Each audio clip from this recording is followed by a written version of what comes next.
Welcome to the Developing Life Podcast.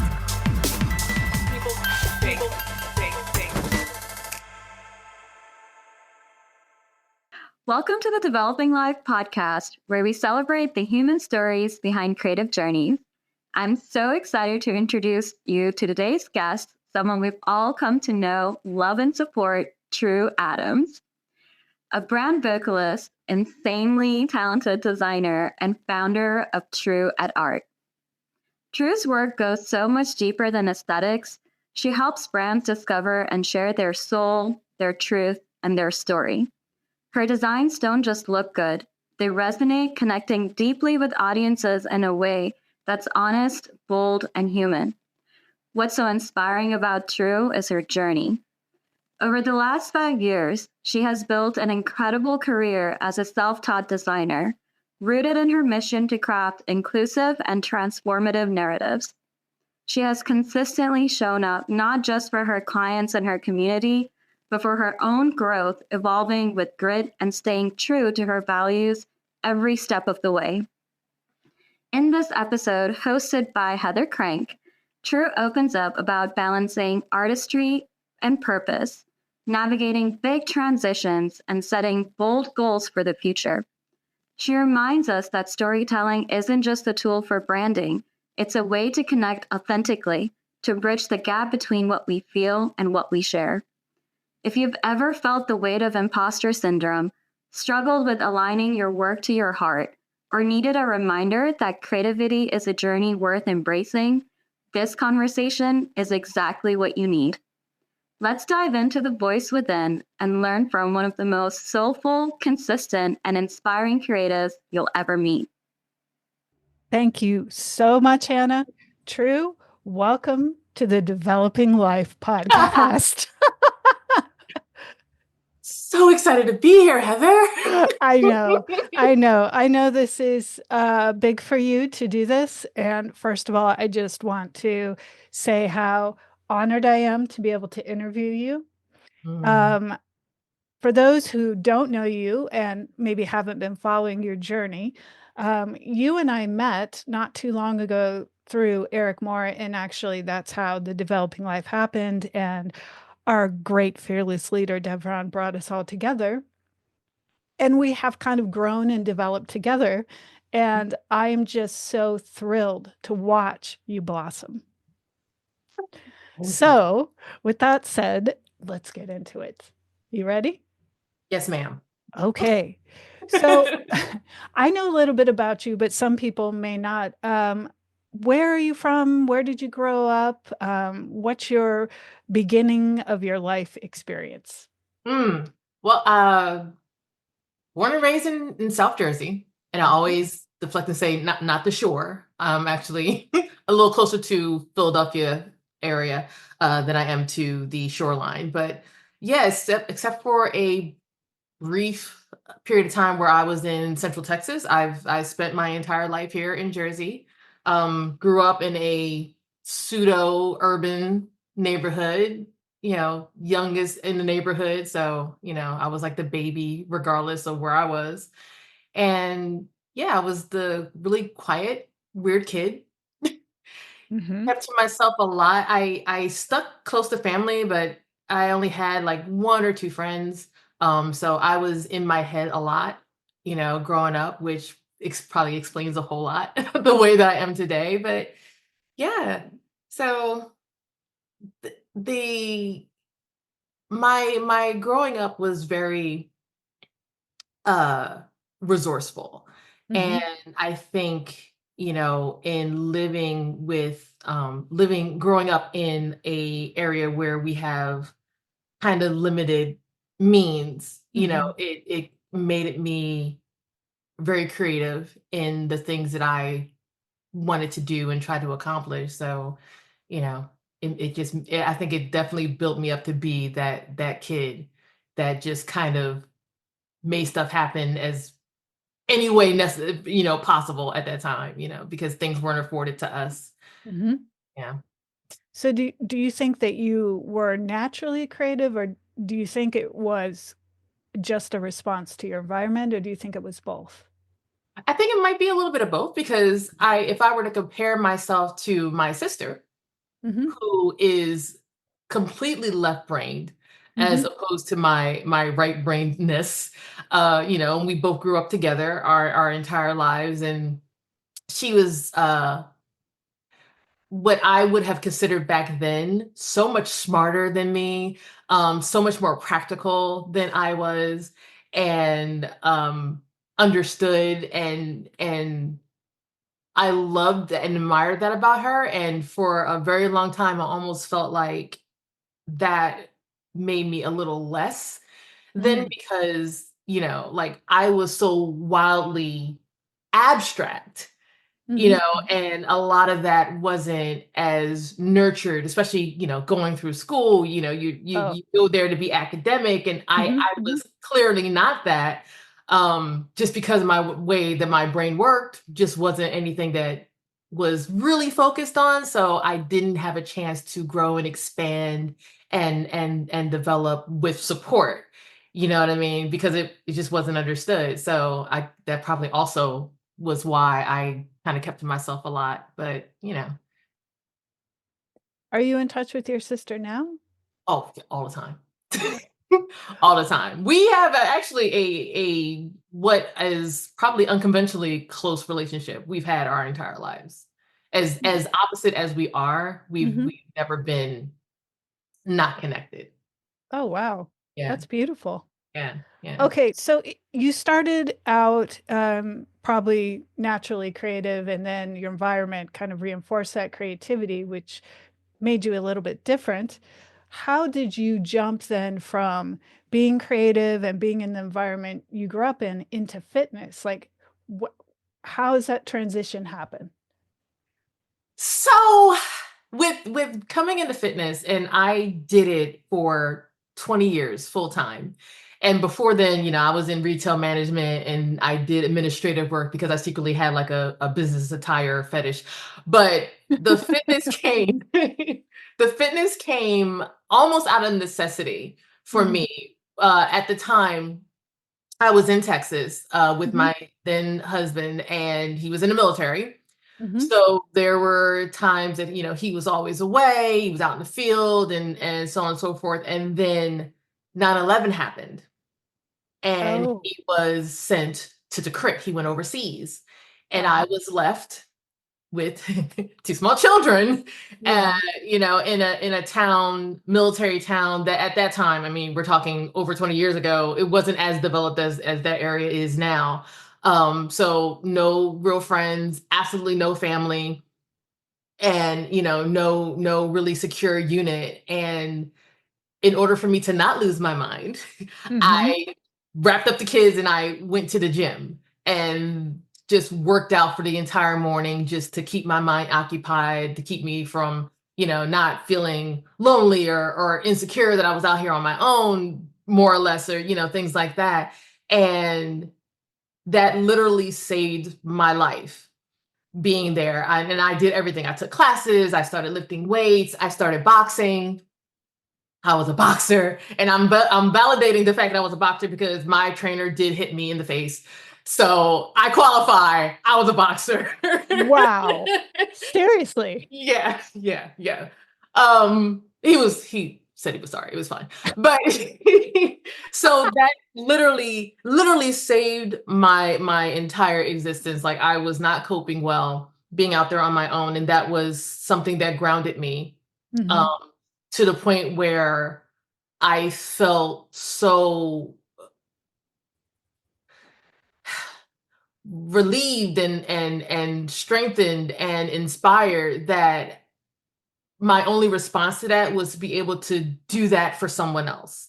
Right. And I started studying and got my first certification in Mhm. personal training, and that's how the whole thing started. So it was me paying it forward, for Right. what fitness gave me and that peace of mind, and like I said, that grounding. I Mhm. wanted that for everybody else that I could connect with. So Wow.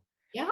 So you have a humanitarian bent in addition to the creativity and the fitness and I always said if I didn't know what I wanted to do or what occupation I would end up in, I always said that I had a heart for service, Mhm. regardless of what that looked like. And I Mhm. think I get that from my mom. Mm. She is definitely a giving person. And she's done so much extending of her heart and her grace and her service that it definitely rubbed off on me. Mhm. And that Mhm. is the way that I wanted to show up in this world, That's so yeah. that's beautiful, Tru. Thank So, okay, so you're in fitness Mhm. and you're working through your own issues and you're deciding you want to give back. And then there's another transition where you decide it's time to leave fitness. So, what happened? After 20 years, it was time. Mhm. And it was, and there's, I'm sure there's many more out here that do that. But when I started, fitness, like being a trainer or a group exercise instructor or what have you, was like your part-time gig. I was in it full time. Like Wow. I treated it like a 9 to 5. And so 20 years of that being your 9 to 5 on top of Hmm. not only you teaching others, but you're training yourself, and it was just a lot on my body. Yeah. That, after 20 years, I felt like, if I still wanted to walk, I might have to hang it up. And quite honestly, after 2 decades, I did want to transition into something a little bit more on the educational side, Oh. which I started doing at the last facility that I was at, where I would actually teach other up and coming instructors, Hmm. and prep them so they can also get certified. And I was really hoping that that would be kind of the box that I would live in, but it didn't quite work out. So, it did push the idea in my head that, like, well, maybe this is needs to come to an end. And yeah, so after 20 years, and I kind of miss it, but it was time. It was time. Right. Right. Yeah. Yeah, I get that. So if you're so now you're moving into you're transitioning again. Another big transition is you're Yes. moving back into the thing that you found when you were little, which is being a creative person. And you've told me this has been sort of a lifelong desire that you Mhm. didn't give yourself permission to explore. Yeah. So how are you moving into that? It felt like a complete 180, and I a part of me still feels unprepared for it all because I Hmm. taught myself. But yeah, it was always something that my brain was wired to do. Hmm. So I felt really compelled to tap into it and to explore it as much as I could, again, regardless of the resources that I had to make it happen. Hmm. Um, but the weirdness, the abstract, all of the things that I really found joy in, Hmm. I was able to find a way to express that could be seen and appreciated Hmm. without me actually having to be involved. So it was a really good way to kind of show people who I was, Hmm. without actually having like this big face-to-face conversation. Because Hmm. peopling was really hard. It's still hard, but it was a great avenue or outlet for me, to be able to do that and show up in a way that was comfortable for me, Hmm. but was still able to connect and impact and hopefully make a difference. So I started playing around with a lot of it, while I was still teaching Mm. and training, um, playing around with designs and design concepts and ideas. And what I first did with that before I moved 100% into design is that I used to create leggings, which kind of fit because I was in the fitness industry. So yeah, fitness leggings, there you go. So Yeah. I would like just come up with designs that at the time I had not an inkling of knowledge about how to create things. Like I didn't have at that time Adobe or anything like that. I literally had this app called, I'm gonna call, oh, Now I'm so afraid of saying this because they're like, you. So there was this app. I don't even know if it still exists. It was called PixArt. Oh, no. PixArt, and it was on your phone. Like it was just a phone app that just had a Right. whole lot of different like images and patterns and Yeah. icons and everything like that. And I would just slap them together. So I'm like on my phone, like, and then Yeah. would expand it and put this on clothing. And that was the way that I could express all the weirdness in my head because I would just like randomness would just be like whatever in my Mhm. head just came out on fabric. And yeah, that's what I did for a while to kind of feed, the creative beast in me until I made the complete decision to say, this is what I want to move forward into doing full time.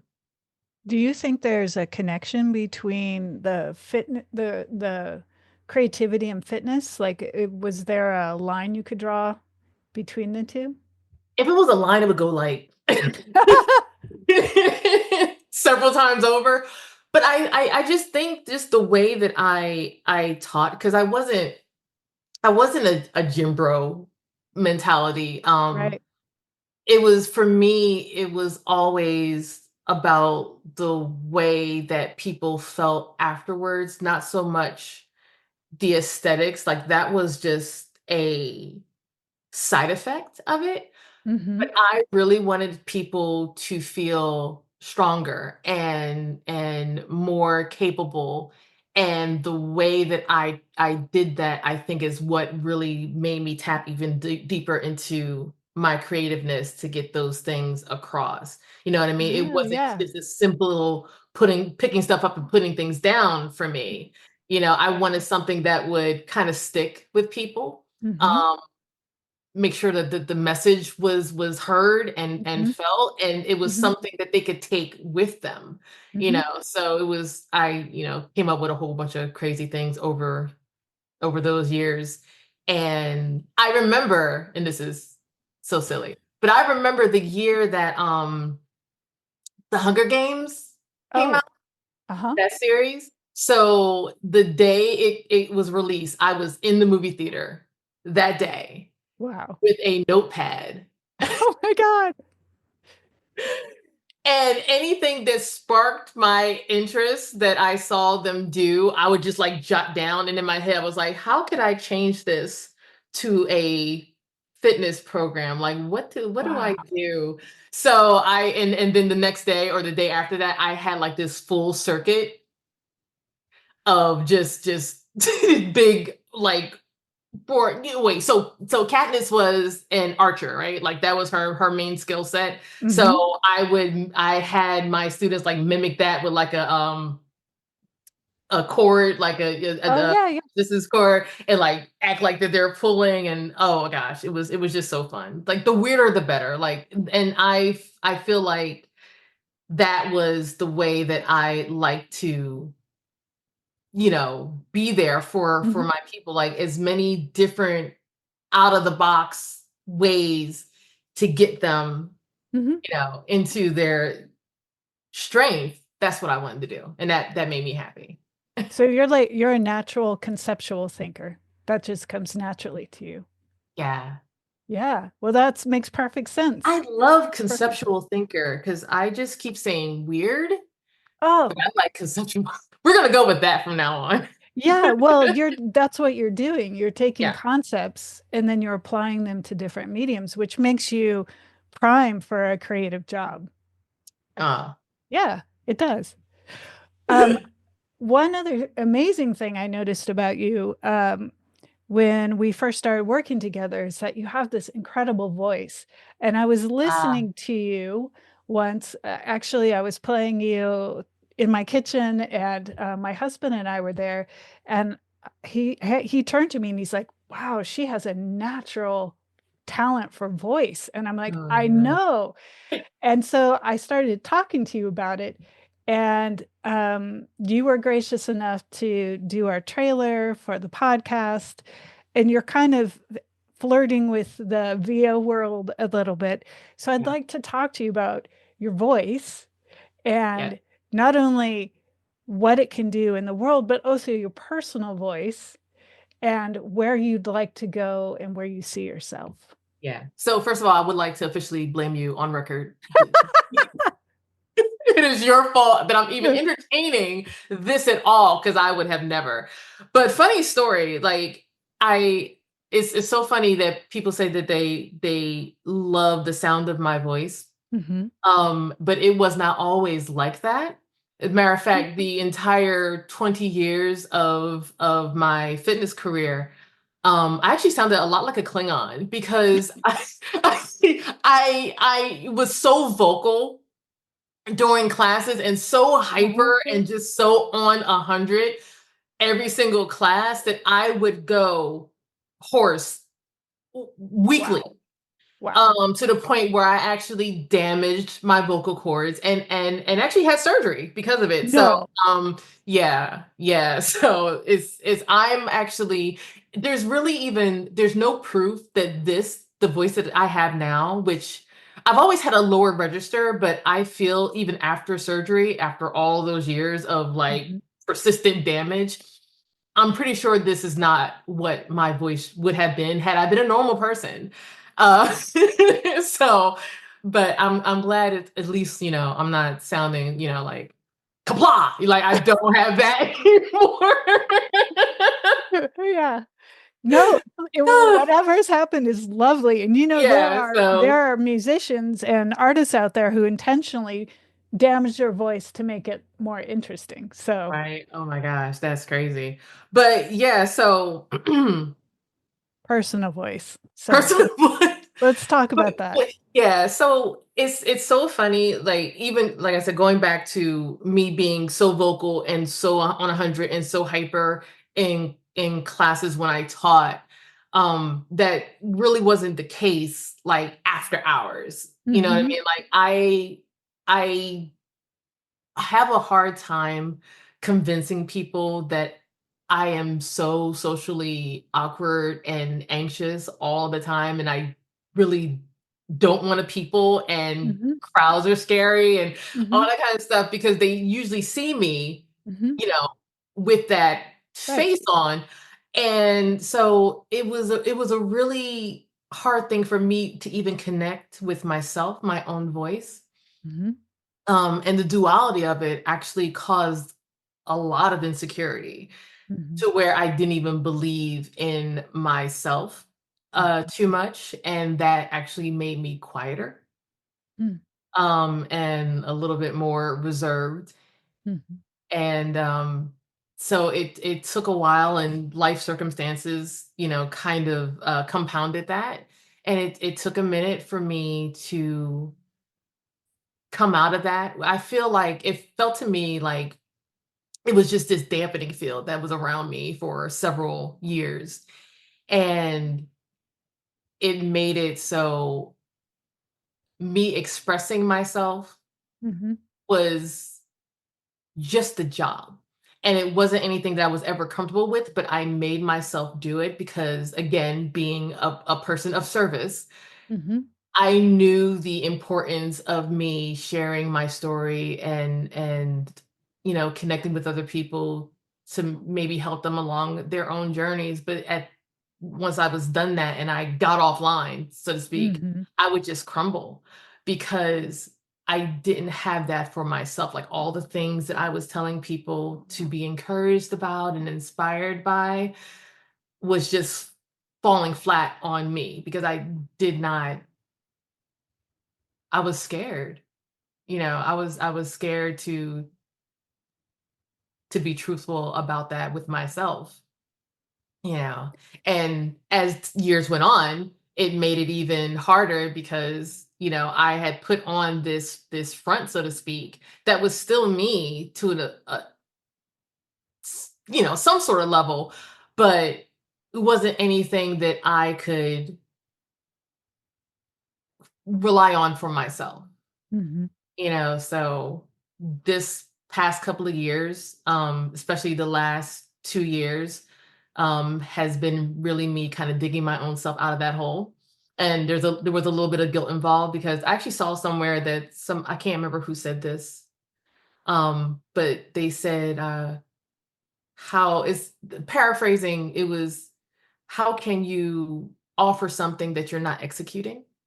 Oh, And yeah, right? Like I was yeah. triggered. Yeah. So I was like, oh my God, like how do I fix this? Because I don't want to be, it almost made it feel like I was being fake about it, which, Mm. kind of made it all that much more worse, much more Mhm. worse. Don't I'm not judging. edit that out. Whatever. So, so I really really decided at that point that I needed to kind of bring myself out of that hole and to really find my own voice. If I wanted to be this for other people, I need to be Mhm. that for myself first. Mhm. Mhm. So do you think that you were sort of you were compelled to be that for other people? I don't know if I would use the word fake, but maybe that was just what you were aspiring to for yourself, but you just didn't know it yet. It's possible, yeah. Mhm. Yeah. Mm. And do you consider yourself an introvert? Yeah. Yeah. Yes, and again, it's so hard to prove because every time I show up, it's, it's what when I first started in fitness, um, before I got named True, Mm. they used to call me Sasha Fierce, which was at the time Beyonce's alter ego. Oh, wow. It really was that. Like as soon as I stepped in, it was like switch was on. It Wow. was no longer about me. I could not feed into how awkward and terrified I felt because I was here for them and for the job. Um, Mhm. but then the people that called me that actually saw me in like church. Oh my God. So they're like, that's not the same girl who Wow. literally ran me around the gym within an inch of my life. And now she's in the pew, like, so demure. Oh my God. But yeah, so, oh my gosh. But So wait, wait, no, wait. How did you get the name True? So who okay, named you that? so initially, like I said, when I got to teaching and training, and I started as a personal trainer, then I went into group exercise, um, and group exercise was my home, and I went a little crazy. Like it was. I enjoyed it so much, and like I said, I was so connected to the purpose of it and what I could do for anybody that came in that, things got really, really wild sometimes. And people who were coming in to the classes and, saw my name like, oh, who's that? And it was, my government name, which we will not disclose at this time. But they would see my name on the list of classes. They're like, oh, who's that? Talking to another member. And they're like, oh, she's the truth. Like, be ready. If you're gonna take her class, just be ready. So that actually all happened like behind my back. I had no idea that people were calling me that. So yeah, that kind of stuck a little bit. And then once I found out, um, they actually, if for some reason it went from the truth to just true. Wow. And I decided to adopt it probably subconsciously at the time because I Mhm. wanted to connect that persona that they were Mhm. experiencing with, Mhm. the little insecure girl that after teaching those amazing classes used to go in her car and cry to decompress. Like I wanted those two people to be more aligned. So I ended up officially adopting that name and I had it for 20 years. Wow. Yeah, to where only HR knows my real name, but when I step into the classroom, they know me as True. And I kept that with me, in my branding and everything like that. So yeah. Do you think that you've brought those two worlds together more now? I think more now. I do believe the first time I attempted, I had a little bit of identity crisis, Mhm. that kind of reared its head again when I retired from fitness because I was again so connected to the work of it Mhm. and Mhm. that persona that when I left the work, even though again, it was time for me to go and I do Mhm, not regret that decision, but mhm, leaving that work for me felt like for a while I was leaving that person behind and I was left, well, who am I? mhm, Like without that, I felt like for a while I had no identity and it made it way more apparent than I was willing to admit that I still had not found the security in my own voice yet at mm, that time. So mhm, mhm. that is again, yeah, the last couple of years I've been trying to rebuild that, Yeah. and be a little bolder. Yes, which you are. Because look at you. You're on this podcast. That's I amazing. know. Yay. I, I I think now there's moments where I just have to say, just come on, just do it. mhm, Just throw it against the wall, see if it sticks, and be okay if it sucks mhm. because you're here and you're real. And I think that's all I really know how to be is real, So True. yeah. So, speaking of being real and being true, we are kind of in this tenuous place as a culture creatively, and you're moving into a creative career. I would Mhm. love to hear your thoughts on moving into a creative industry at a time when things are a little tumultuous. Yeah. This year hit hard. Hmm. And I said this to you, and I said it to a few other people that would listen, that it felt like now more than ever, I was primed to do something Hmm. than just sit here and languish and say that I don't have a voice or I don't have a place. Um, yeah, it definitely mobilized something in me. Then we'll find out what it is. So it's like an adventure. But honestly, I believe like this whole transition, I mean, and it's across the board, like socially, culturally, economically, Yeah. ethically, we are, I feel we are screaming for humanity to be returned. Hmm. It's just such a weird place to be right now. And Hmm. this next 4 years, I think it's going to redefine, hopefully, if enough Hmm. people speak up and find their voice, like what community means and how creativity will show up and serve that.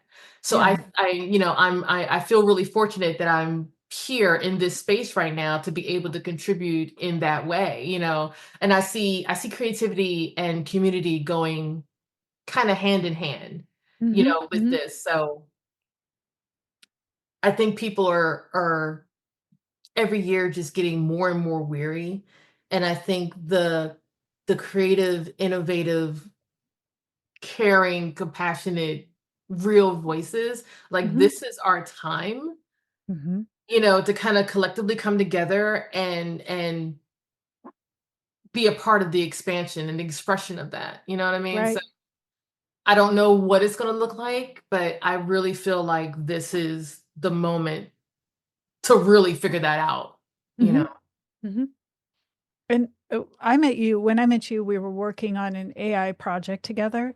Mm. So how do you, and you're really great at AI. So how do you see that moving into the future? Do you see it as part of your career moving forward? And how is it going to play into everything for you?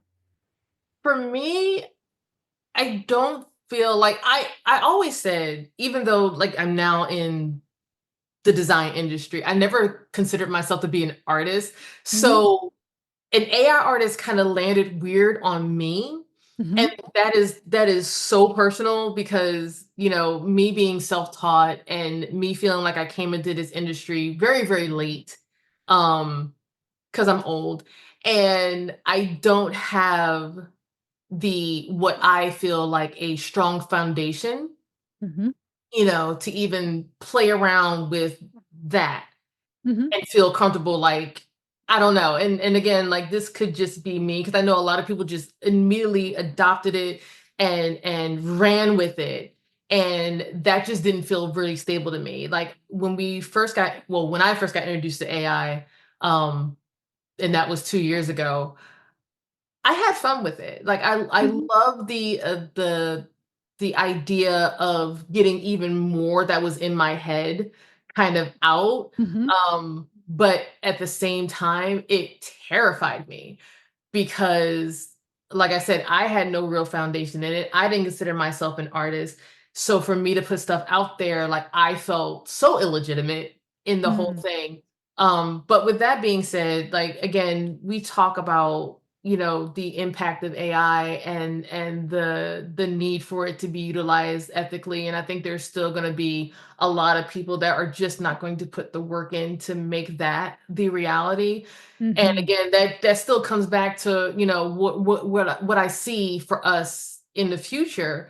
If more of us, that care deep enough, start speaking out more. Because Mhm. I think the balance is more shifted towards the people who just want to be seen, or Mhm. just want to go viral, or just want to do like the look what I can do, and not really thinking deep into the after effects of all of that. Mhm. So Yeah. yeah, Yeah. The why behind it. exactly.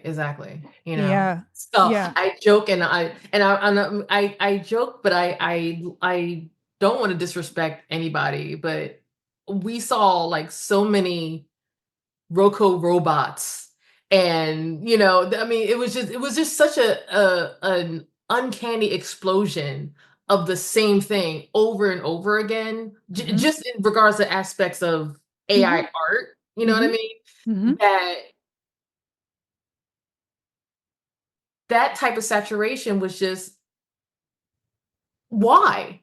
You know Mhm. what I mean? Mhm. So I really feel as though if we're going to continue with this, we have to make it matter. Mhm. So Yeah. You might say people need to have their own personal voice in their work. yes. And even Yeah. with me, when I created things with AI, Mhm. I literally, because I don't know how to not touch stuff. Right. I would pull it into another editing uh Yeah. and Yeah. just literally completely redesign it. So it was never what the machine rendered. It was Right. always, leveled up, because Yeah. I wanted that identity to be Mhm. mine. You know what I Right. mean? So Sure. yeah. Yeah. I completely understand. Um, you and I talked about one of your favorite books called, I believe it's a 5 second rule. Do I have Five that right? second rule. Five Yes. second rule. So why is this one of your favorite books? I love hate that book. I'm gonna tell you why. Um, so Mel Robbins, love her. She's so motivational, and I followed her for a while, and I read a few of her books, but the 5 second rule was the first one that I read, and that was a part of my whole.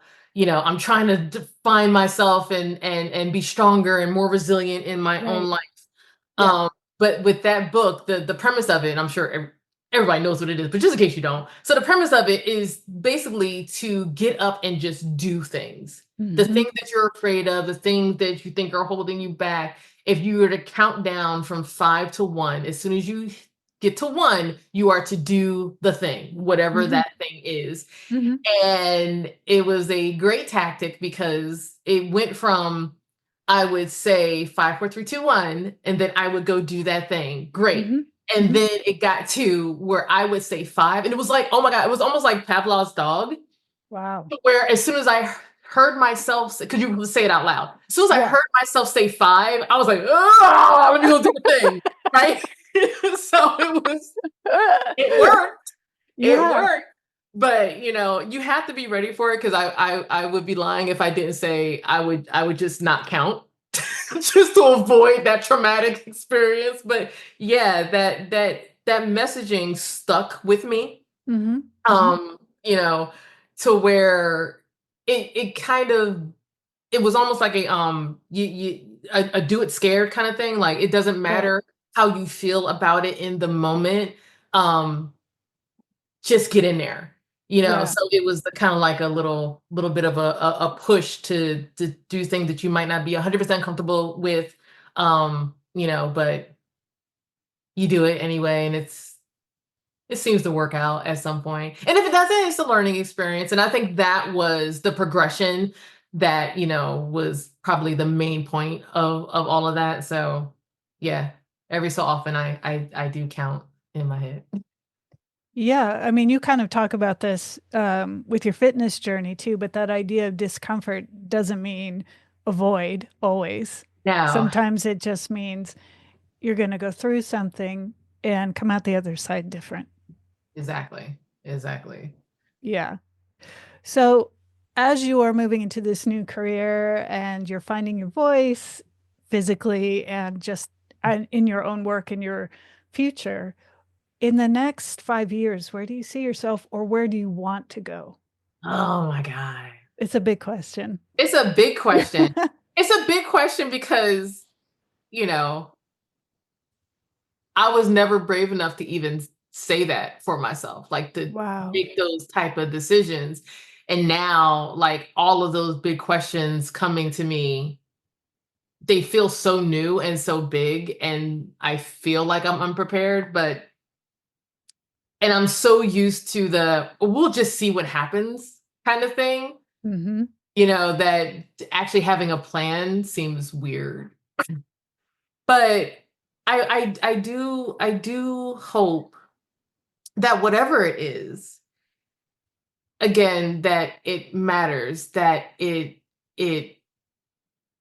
serves in some way, that it makes somebody better, and Hmm. hopefully in turn make me a better person for it. But I want to be able to express myself in a way um that shows an example of a life lived better, Hmm. um more connected. I'm getting better at peopling, so Hmm. Hmm. I really want whatever I do to impact the heart in some way. Hmm. And I want to be able, and this is going to sound really, really odd because you're like, well, she doesn't like talking. I really want to help others Hmm. find what I am finding. I'm not even claiming that I found it yet, but I would like to help others on this journey as I'm like digging through and unpacking all of this insecure, anxious mess. I would love to be able to take somebody else by the hand and say, let's go find out what happens if we just, Yeah. open our mouths and finally speak up, so. So if you were to, at this point, if you met little True, what would you tell her? Keep being weird. Because Little True was loud as all get out. She was definitely, she didn't care how odd she was. Um, she loved the stories that came out of her head. Hmm. She didn't really have any type of awareness of the judgment that might come with that. Hmm. And she was okay with sucking every so often Hmm. and Hmm. messing up and tripping. She actually found that funny. And somewhere along the line, I kind of Hmm. lost that. So I would tell her, definitely tell her to fight harder Hmm. to keep that Hmm. because we lost it for quite some time. Understood. Yeah. So, let's just say that you could have anybody you wanted on the podcast. Ooh. Who's your dream guest? Mm, This there is. is there's one person that I have considered being a mentor, and he came into my life during my whole fitness Hmm. history. Hmm. But the impact that he had on my life, it stays even today. And I don't get to speak to him very often, but I always have his little messages running through my head. His name is Pepper Vaughn, Hmm. and he's just an amazing human, so kind. You want to talk about being a person of service? Mm. The compassion that man possesses is outstanding. and is something that I've always aspired to be. Mhm. But I have a feeling that if I were to talk to him about this in the podcast, I would probably cry the entire hour. Um, but he's my favorite person. He's taught me more than I'm sure he's even aware of. But yeah, I would love to connect with him on that, I think. So tell me, what kind of work does Pepper Von do? He is in fitness, which is Oh, that's where I met him, yes, uh-huh, and uh-huh. he's been in the game for decades and decades, like, he's iconic, in that regard, and I met him, going to fitness conferences, connected with him. He started his own fitness program, and, I got certified in that and was Mhm, really connected with him that way, mhm, and I became part of, his performance team for a little bit when he did other conferences and things like that. So mhm, mhm. yeah, yeah, he's amazing. He's amazing. Okay. Well, he's added to the list. I knew that was coming. He's added to the list. So, we are actually at the 45-minute mark, and Crazy, I I would survived. you survived. And if there's anybody who is listening to this that would like to put a question in the chat, or if you would like to turn on your camera and speak to Tru directly, you're welcome to do that now. And while I'm waiting for that, I'm going to ask you one more question. Oh, hi, Hannah. Do you have a question before I I dig in? do. I Okay, Ah, shoot. do. Yeah, first of all, I just want to say thank you so much for sharing your journey and your perspective because I think so many of us have this nervousness and this anxiety, and that just comes with existence on this planet. Um, and I just I wanted to ask the question of when you are feeling this way and you've been through all the challenges that you have been through, what is the inner voice telling you that helps you keep going and trying? I think for me, a little bit of it definitely comes from what I want to be able to provide for others. But I think now more than even it was in the past, what the thing that comes up in my head is that I want to be better. I want to be better for me. Um, so yeah, I think saying that and really believing that I have the capacity to do that, I think is what gets me to do the things that I am afraid to do. Mhm. Thank you. Thank you, Hannah. Thanks. Okay, so I don't see any other questions, and so I have one final question for you, Tru. Okay. Well, actually, it's kind of in two parts, but one, where can people find you on the interwebs if they'd like to connect with you or talk with you about community or what you're doing creatively? Okay. So I live online more than I probably should. So they can find me on Instagram Mhm, at Tru at Art, and that is TRU with no E, with a dot, AT with a dot, ART. Um, and they can find me on LinkedIn by Tru Adams. mhm. Yeah. And design wise, it's those two places I try to engage and connect. Of course, I could probably do better, but those are the places that they can find me. Or if they want to see how weird my work is, they can actually go to my portfolio website, which is at www.trueadart.com. Thank you. Thank you. Okay, so my closing question for you Yeah, is in I'm this, ready. I'm ready, are you Heather. I'm ready? ready. Okay, this is it. This is it. You've almost made it through. Like Final Jeopardy. Let's go. All right. So, but as you're finding your voice and you're learning to speak up for yourself and move into your truth about who you are and what you really want, as you're continuing this journey, and at the same time, you want to mentor and build community, what advice would you give to someone who is in a similar position you were, let's say, at the beginning of your fitness journey, and is just waking up to the idea that they want to be better, that they want to be more, that they have a calling in their heart that they want to follow, but they're just feeling hesitant about doing it? I think it actually just starts with having the belief in yourself. And I know that probably sounds very generic and cliche, but nothing is going to happen. And I'm proof of that. Like I've done so much, it's like several things. Like I've gone out and done it. And I really feel like a lot of the times that wasn't sustainable for me because I did it in the crisis of not believing in myself. Mhm. So none of those things held for very long, because I was not really confident on what I was doing Mhm. and thinking that I wasn't enough while I was doing it. So I think that has to be where it starts. And maybe I kind of came at it kind of sideways and probably why it took a little bit of time.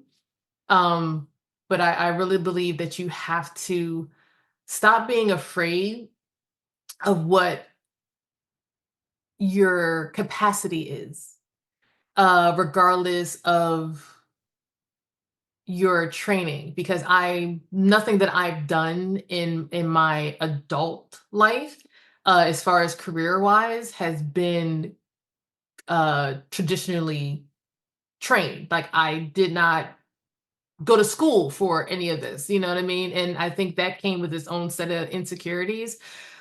But that doesn't have to be the case. Like I had to actually start validating what I know and what I could learn, and I think that's where you have to start, believing that you have the capacity to do those things and to not be afraid of the success of it, Mhm. along with not being afraid to fail. Don't be afraid of succeeding. You've heard that before, but that rings true so much more than people give it credit for. You know what I mean? Like I think a lot more people than admit it are afraid to succeed in things, and Mhm. they end up self-sabotaging when Mhm. they see good things coming towards them. I know I've done that plenty of times, but you have to be in the frame of mind to get over that and believe that you are supposed to be where you are, and you have to own that space and love yourself in that space. Mhm. I love that. That's beautiful. Well, Tru, thank you so much for talking with me Thank today. you. It is such an honor to have you on the podcast and learn more about you. And I really do encourage the listeners to please go check out Tru's amazing site and her amazing voice. Thank you so much, everybody, and have a wonderful week. Thank you.